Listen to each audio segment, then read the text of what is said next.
Hello students, फिर से आप सभी का स्वागत है हमारे क्लास अपॉन में। और मैं लेके आ गया हूँ मेरा अगला वीडियो जो कि है मैथ्स क्या असाइनमेंट 2, जो कि कल हाल ही में ये जारी हुआ है और जिसे आपको बना के 5 तारीख तक लगभग जमा करना है। ये डेट आया है। तो मेरे पास बार बार ये कमेंट आ रहे थे कि इसके वीडियो बना के डालिए, तो मैं इंग्लिश का बना के डाल चुका हूँ। अगर आपने अभी तक वो नहीं देखा है तो लिंक डिस्क्रिप्शन पे है, आप जाके देख सकते हो। और साथ ही साथ मैं लेके आ गया हूँ ये मैथ्स का है, जहाँ पे मैंने टोटल 7 क्वेश्चन लिखे हुए हैं जो आपके असाइनमेंट में आया हुआ है। इसको मैं अच्छे से समझा रहा हूँ, नोट करना ही ज़रूरी नहीं है, क्योंकि जो भी असाइनमेंट आप बनाओगे वो आपको समझ में भी आना चाहिए। इसी वजह से मैं क्या किया हूँ, यहाँ पे ये सब लेके आ गया हूँ मैं, और एक एक क्वेश्चन आपको पूरा बना के दिखाऊंगा। पहले क्वेश्चन से, जो कि है किसी समांतर श्रेणी का 12वां पद उसके 5वें पद से 14 अधिक है और दोनों का योग 36 है, तो इस श्रेणी का mवां पद ज्ञात कीजिए। यानी कि श्रेणी का mवां पद क्या होगा। तो सबसे पहले तो हमें ये पदों की संख्या यानी कि सर्वांतर और प्रथम पद को मानना होगा। तो यहीं से स्टार्ट करते हैं हम, जहाँ पे है हमारा क्वेश्चन नंबर 1 का सॉल्यूशन मैं मानूंगा। माना ये जो समांतर श्रेणी है का प्रथम पद ए तथा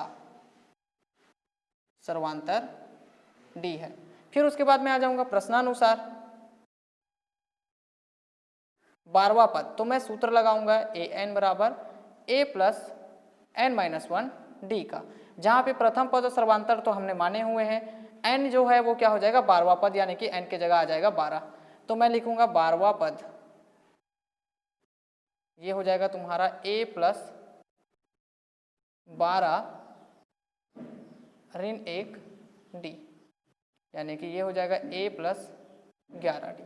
फिर उसके बाद बोलता है कि पांचवें पद का मान 5वें पद से 14 अधिक है, तो हमको निकालना पड़ेगा 5वां पद। तो 5वां पद हो जाएगा ए प्लस 5 ऋण 1 डी, यानी कि ए प्लस 4 डी। फिर मैं लिखूंगा यहाँ पे प्रश्नानुसार 12वें पद का मान 5वें पद से 14 अधिक है, तो मैं ऐसे लिखूंगा 12वां पद बराबर 5वां पद। तो इसका जो मान है 5वें पद से 14 अधिक है, यानी कि 14 जोड़ना पड़ेगा। तो मैं क्या करूंगा, यहाँ पे लेके चलूंगा, इन मानों को मैं रख दूंगा ए प्लस 11 डी, ए प्लस 4 डी 14। फिर मैं क्या करूंगा, ए और ए दोनों तरफ पे कैंसिल कर दूंगा, इसको इधर ले आऊंगा तो 11 डी ऋण 4 डी हो जाएगा, और ये हो जाएगा 14। घटा दीजिए आप तो आपको मिल जाएगा 7 डी। 14 डी बराबर हो जाएगा 7, यहाँ नीचे आ जाएगा तो 14/7, 7 एकम 7, 7 दूनी 14, और इस तरीके से डी का मान मिल जाएगा 2। अब इस डी के मान को आप क्या कर लीजिएगा, यहीं रख लीजिएगा।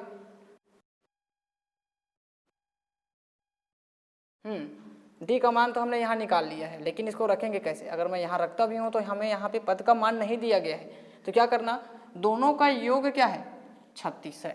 तो हमको लिखना पड़ेगा पुनः प्रश्नानुसार दोनों का योग, यानी कि 5वां पद और 12वां पद है ना। 12वां पद यानी कि 12वें पद का मान धन 5वें पद का मान, ये क्या हो जाएगा 36 हो जाएगा। तो मैं लिख दूंगा इसको 12वां हो जाएगा ए प्लस 11 डी, ए प्लस 4 डी, बीच में धन है देख लीजिए, ये आ जाएगा 36। इसको मैं क्या कर दूंगा, टोटल प्लस करता हूँ, ए और ए हो जाएगा 2a, और 11 और 4 हो जाएगा 15 डी बराबर 36। डी का मान आपको मिला है 2, रख दीजिए यहाँ पे, तो 2a धन 15, डी का मान है 2 बराबर 36। 2a 15 दूनी हो जाएगा 30 बराबर 36, पक्षांतर कर दूंगा तो 2a बराबर मिल जाएगा 36 ऋण 30, यानी कि 2a बराबर मिल जाएगा 6। 2 का तिर्या गुना कराओ, a बराबर 6/2, 2 एकम 2, 2 तिया 6, यानी कि आपको a का मान मिल जाएगा 3 और d का मान हमको मिला हुआ है कितना है 2। अब मैं निकाल सकता हूँ अतः श्रेणी का mवां पद। तो mवां पद बराबर हो जाएगा a plus m minus 1 D. तो a का मान हमको मिला है 3, m माइनस 1, डी का मान मिला है 2। तो 3 धन 2 का गुना m के साथ 2m, 2 का गुना ऋण 1 के साथ ऋण 2, घटा दीजिए तो 2m धन 1 मिलेगा, और यह है आपका mवां पद का मान। फिर इसके बाद आगे बढ़ते हैं क्वेश्चन नंबर 2 की तरफ। तो उससे पहले क्या करते हैं, इसको मिटा लेते हैं हम।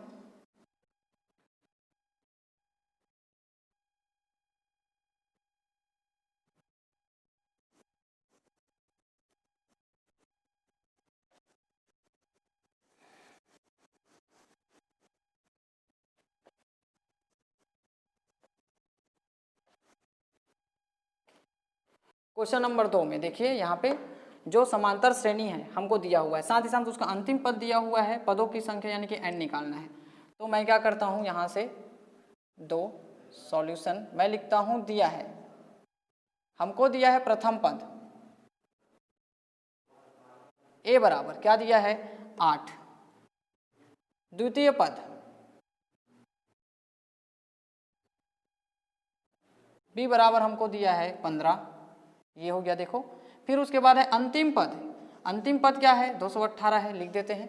तो अंतिम पद लिखने से पहले मैं क्या करता हूँ, सर्वांतर निकाल लेता हूँ, ये भी जरूरी है क्योंकि सर्वांतर d बराबर हो जाएगा b माइनस a, यानी कि d बराबर b का मान है 15, a का मान है 8 और इस तरीके से d मिल जाएगा 7। फिर उसके बाद हमको दिया हुआ है अंतिम पद, जिसको मैं l बोल सकता हूँ, इसको an भी बोल सकते हैं हम, दोनों में से आप जो भी लेना चाहो, और ये है आपका 218। अब मैं लिखता हूँ अतः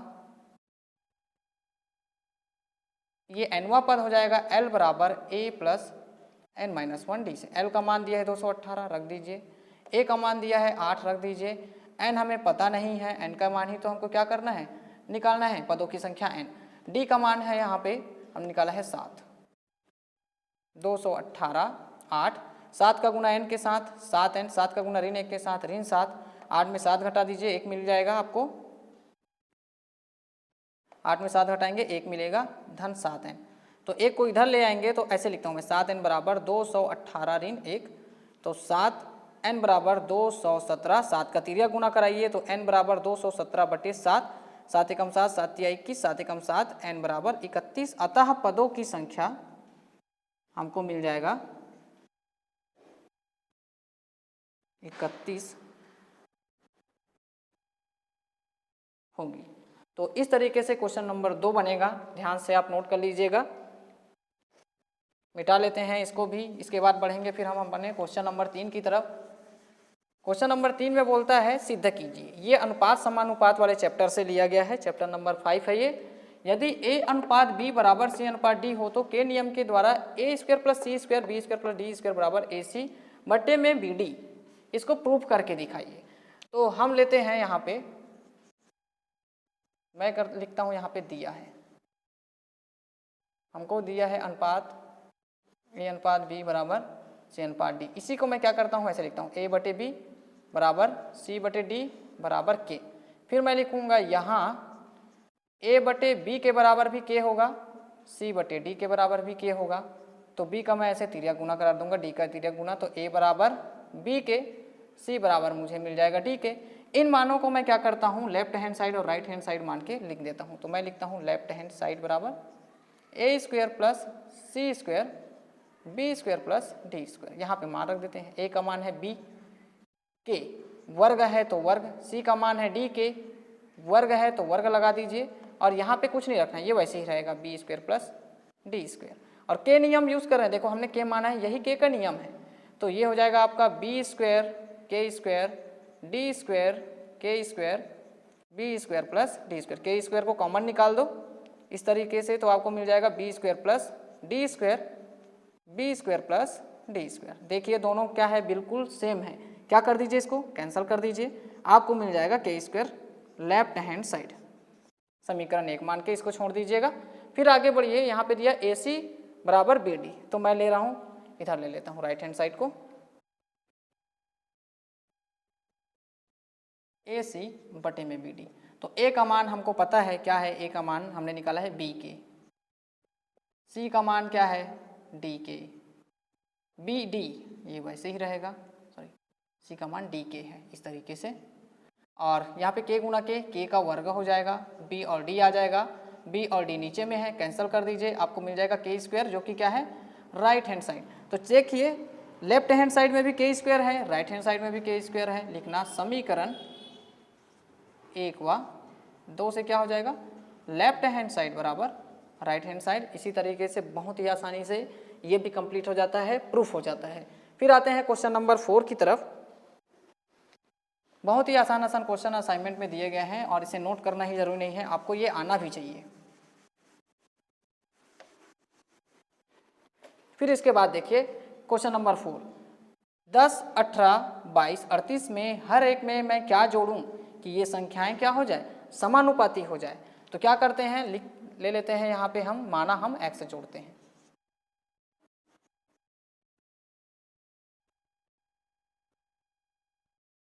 माना हम x जोड़ते हैं तो क्या हो जाएगा, जब मैं x जोड़ूंगा यहाँ पे, तो ये हो जाएगा आपका समानुपाती हो जाए बोलता है ना। तो मैं जोड़ रहा हूँ 10 धन x अनुपात 18 धन x समानुपात 22 धन x अनुपात 38 धन x। ये देखिए इस तरीके से समानुपात में आ जाएगा। इसको बटे में बदल के इसको बराबर में लिख दूंगा तो ऐसे हो जाएगा 10 धन x बटे 18 धन x बराबर 22 धन x बटे में हो जाएगा 38 धन x। इसका गुना इधर, इसका गुना इधर कर दो, हो जाएगा फिर 10 धन x 38 धन x 22 धन x 18 धन x। इस तरीके से तो 10 का गुना पूरे संख्या के साथ करना है तो आप लिखोगे 10 38 धन x, फिर लिखोगे x 38 धन x, फिर 22 18 धन x, x 18 धन x। इस तरीके से फिर क्या कीजिए, गुना कीजिए। 10 का गुना 38 के साथ 380, 10 का गुना x के साथ 10x, x का गुना 38 के साथ 38x, x का गुना x के साथ x का वर्ग। यहाँ पे देखिए दोनों का गुना करना पड़ेगा हमको। तो 22 का गुना 18 के साथ क्या हो जाएगा, 18 दूनी 36 का 6 हासिल है 3, 18 दूनी 36, 37, 38, 39। फिर से बता देता हूँ, 18 दूनी 36 का 6 हासिल में 3 आ जाएगा, 18 दूनी 36, 37, 38, 39 पूरा लिख दीजिएगा, 396 आएगा।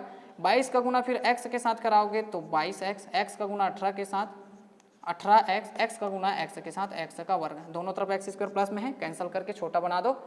इन दोनों को जोड़ दो आप तो ये हो जाएगा 380 धन, दोनों को जोड़ूंगा तो आ जाएगा 48x बराबर 396। इन दोनों को जोड़ूंगा तो ये हो जाएगा 22 और 18 40x। इस तरीके से 380 को इधर पक्षांतर करूंगा, 40 को मैं इधर ले आऊँगा तो ऐसे हो जाएगा 48x ऋण 40x, 396 ऋण 380। ये हो जाएगा आपका 8x, ये हो जाएगा आपका 16, घटाएंगे तो सीरिया गुना कराइए 8 का तो x बराबर मिल जाएगा 16/8, 8 एकम 8, 8 दूनी 16, यानी कि x बराबर क्या मिल जाएगा 2। अतः मैं इन संख्याओं में 2 जोड़ूंगा तो संख्याएं क्या हो जाएंगी, समानुपाती हो जाएंगी। इस तरीके से अब बढ़ते हैं हम हमारे अगले क्वेश्चन नंबर 5 की तरफ। बोलता है y अक्ष पर स्थित किसी बिंदु के निर्देशांक ज्ञात कीजिए जो बिंदु 5 ऋण 2, 3 और 4 से के समदूरस्थ हैं, ऐसे बोलता है। तो मैं यही मानता हूं कि माना बिंदु P यानी कि y अक्ष पे स्थित है, यानी कि x उसका क्या होगा, 0 होगा। तो मैं वही लेके चलूंगा चित्त में।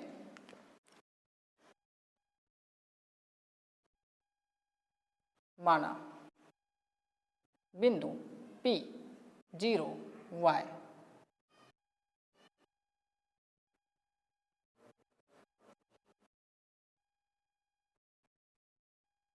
बिंदु इसको P मान लेता हूँ, इसको A मान लेता हूँ, सॉरी A, ये जो कि क्या है 5 ऋण 2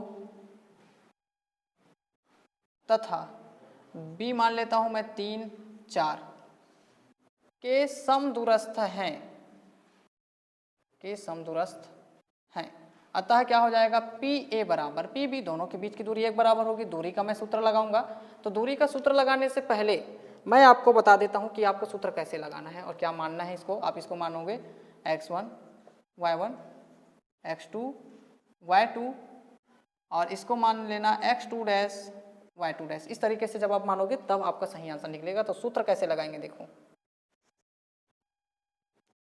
x2 माइनस x1 का स्क्वायर y2 माइनस y1 का स्क्वायर। अगर कहीं आप x1 माइनस x2 लिख दिया तो भी कोई गलती नहीं होना है, बिल्कुल सही आंसर आएगा। ये निर्देशांक ज्यामिति चैप्टर नंबर 6 का है ये। फिर इसके बाद देखिए इधर हमको क्या लगाना है, पी बी रहेगा ये, पी ए बराबर पी बी। तो पी बी में मैं लिखूंगा सूत्र x2 डैश माइनस x1 का square, y2 dash minus y1 का स्क्वायर, इस तरीके से। फिर क्या करूंगा, यहाँ पे मैं रख दूंगा मान, डायरेक्ट मान रख देते हैं। अगर आपको थोड़ा बड़ा बनाना है तो इस सबको यहाँ दिया हुआ है ऐसे करके सबका वैल्यू रख सकते हो, मैं डायरेक्ट यहाँ पे मान रख रहा हूँ। तो x2 का मान क्या है, देखो 5, x1 का मान क्या है 0 स्क्वायर, y2 का मान क्या है, और हाँ चलो ठीक है, नेक्स्ट स्टेप में क्या करेंगे, वर्गमूल दोनों पक्षों में है तो उसको कैंसिल कर देंगे। तो y2 का मान क्या है, देखिए यहाँ पे -2, और y1 का मान क्या है y, इस तरीके से। x2 डैश का मान है 3, x1 का मान है 0 का वर्ग हो जाएगा, y2 डैश आपका है क्या 4, और y1 का मान क्या है y, इसको दोनों तरफ वर्गमूल है, कैंसिल कर दीजिएगा।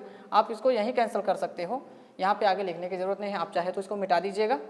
तो फिर इसके बाद इसको चलो मिटा ही देते हैं हम, ऐसे वर्गमूल को वहीं पे कैंसिल कर दो, इस तरीके से दूरी का सूत्र लगेगा।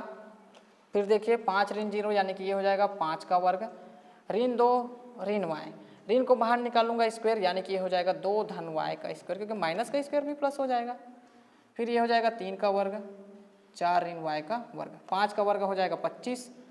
यहाँ पे देखिए a plus B whole square का सूत्र लगा दो, a square plus 2ab plus B square, ये हो जाएगा 25 धन 2 का वर्ग धन 2 गुना 2, 2ab, b क्या है आपका y, ab, और b स्क्वायर मतलब y का वर्ग, इस तरीके से ये हो जाएगा 9। यहाँ पे a माइनस बी का सूत्र लगा दो, a माइनस बी स्क्वायर बराबर a square minus 2ab plus B square, इस तरीके से सूत्र लगा दीजिएगा,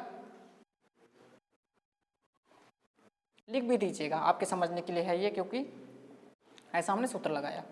तो ये 9 का वर्ग धन 4 का वर्ग हो जाएगा, ऋण 2 गुना 4 गुना y, डॉट लगा सकते हो गुना लिखने के बजाय ऐसे, और ये हो जाएगा y वर्ग। तो y वर्ग दोनों पक्षों में कैंसिल कर दो, ये हो जाएगा 25, 2 का वर्ग 4, 2 दूनी 4y, 9 4 चौक 16, 4 दूनी 8y, तो 16 और 9 हो जाएगा 25, तो 25 धन 4 धन 4y, 16 और 9 हो जाएगा 25 ऋण 8y। मैंने क्या किया है यहाँ पे 25 को वैसे ही रखा है देखो, ताकि मैं इसको कैंसिल कर सकूँ।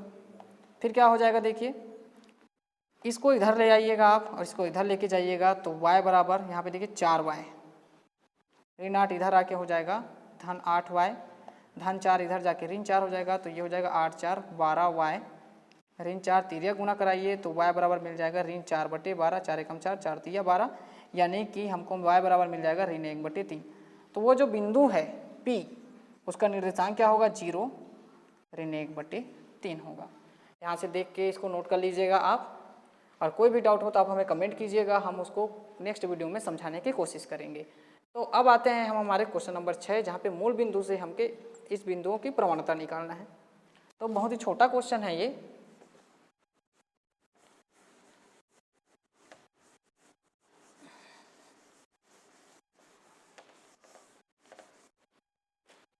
मैं क्या करूँगा यहाँ से मूल बिंदु ले लूँगा 0 0, और बोलता है मूल बिंदु से होकर जाने वाली सरल रेखा की प्रवणता ज्ञात कीजिए जो बिंदु 2 और 3 से भी होकर जाती है, यानी कि मैं ऐसे लूँगा। सॉल्यूशन ये है आपका 6वां क्वेश्चन, लिखूँगा मूल बिंदु 0 0 से बिंदु क्या है 2 3 की प्रवणता, प्रवणता को ढाल भी बोलते हैं। तो ढाल का जो सूत्र होता है, तो सबसे पहले इसको मानूंगा x1 y1 x2 y2, मैं लिखूंगा यहाँ x1 बराबर 0, y1 बराबर 0, x2 बराबर 0 और x2 बराबर 2 और y2 बराबर 3। तो मैं ढाल या प्रवणता में सूत्र लगाऊंगा, प्रवणता बराबर y2 minus y1 x2 minus x1, इस तरीके से रहेगा।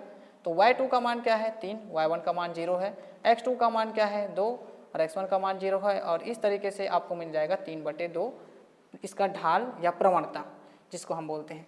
फिर लास्ट क्वेश्चन है, एक व्यक्ति 5 सप्ताह तक उपयोग किए गए प्याज जिसकी मात्रा केजी है उसको सारणी में दिया गया है, सप्ताह और प्याज की जो मात्रा इन्होंने क्या किया है उपयोग किया है, उस पर एक ग्राफ खींचे। बहुत ही साधारण सा फालतू सा क्वेश्चन है ये, 5वीं 6वीं के लायक का है ये। तो इसको मैं मान लेता हूँ x और इसको मान लेता हूँ y। फिर मैं क्या करता हूँ, यहाँ से यही बन जाएगा ये क्वेश्चन। देखिएगा आप ग्राफ ले लीजिएगा एक और ऐसे लाइन खींचिएगा ग्राफ में, जहाँ पे ये होगा आपका x अक्ष और ये वाला हो जाएगा y अक्ष, और ये क्वेश्चन नंबर 7 का सॉल्यूशन है। मैं x अक्ष में ले लेता हूँ सप्ताह को, सप्ताह की संख्या को इधर ले लेता हूँ x अक्ष में, और प्याज की मात्रा जो केजी है उसको y अक्ष में ले लेता हूँ इस तरीके से। ये हो जाएगा आपका प्याज की मात्रा केजी में बढ़ते हुए। फिर इसके बाद देखिए ये क्या होता है, ये 0 होता है, मूल बिंदु के निर्देशांक 0 0। फिर मानिए 1 2 यहाँ पे दिया हुआ है उसी को मान रहे हैं हम। तीसरे सप्ताह, चौथे सप्ताह, 5वें सप्ताह, 6वें सप्ताह। यहाँ पे देखिए 1 kilo, 2 kilo, 3 kilo, 4 kilo, 5 kilo, 6 kilo. तो पहले सप्ताह उसने कितना किया, 1 केजी यूज़ किया। तो यहाँ पे देखिए x में 1 आइए और y की तरफ भी क्या जाइए, 1 जाइए, क्योंकि क्या है दिया है 1 और 1 इस तरीके से। फिर दूसरे में क्या है, देखो 2 है और x में भी 2 है, x में 2 है और y में भी 2 है। तो इस तरीके से ऐसे बढ़िए, यहाँ से बिल्कुल ये ऐसे मिलेगा।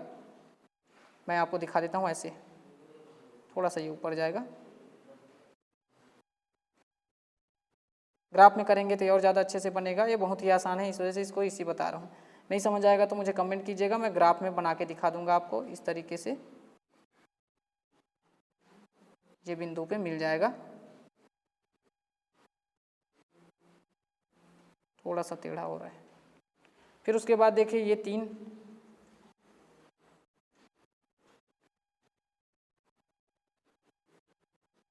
ये यहाँ पे मिलेगा इस तरीके से। 4 वाला यहाँ पे देखिए y में 4 है और x में भी 4 है। देखिए इसको ऊपर बढ़ाइए, ये खींचने में थोड़ा सा वो होता है, इसलिए y से लिख रहा हूँ मैं, x की तरफ आ रहा हूँ इस तरीके से। फिर 5 है, देखिए ऐसे बढ़िए 5 में। और ये ग्राफ का लाइन भले चाहे कैसे भी बने, लेकिन सरल रेखा ही बनना है, मैं आपको बता देता हूँ। ये इस तरीके से मिलेगा आपको, बिल्कुल सीधे लाइन पे, जो कि इसमें तो नहीं बन पा रहा है, लेकिन ग्राफ में बिल्कुल ये सीधा लाइन ऐसे बनेगा। और ये हो जाएगा इसका सारणी, यानी कि ग्राफ जो है वो।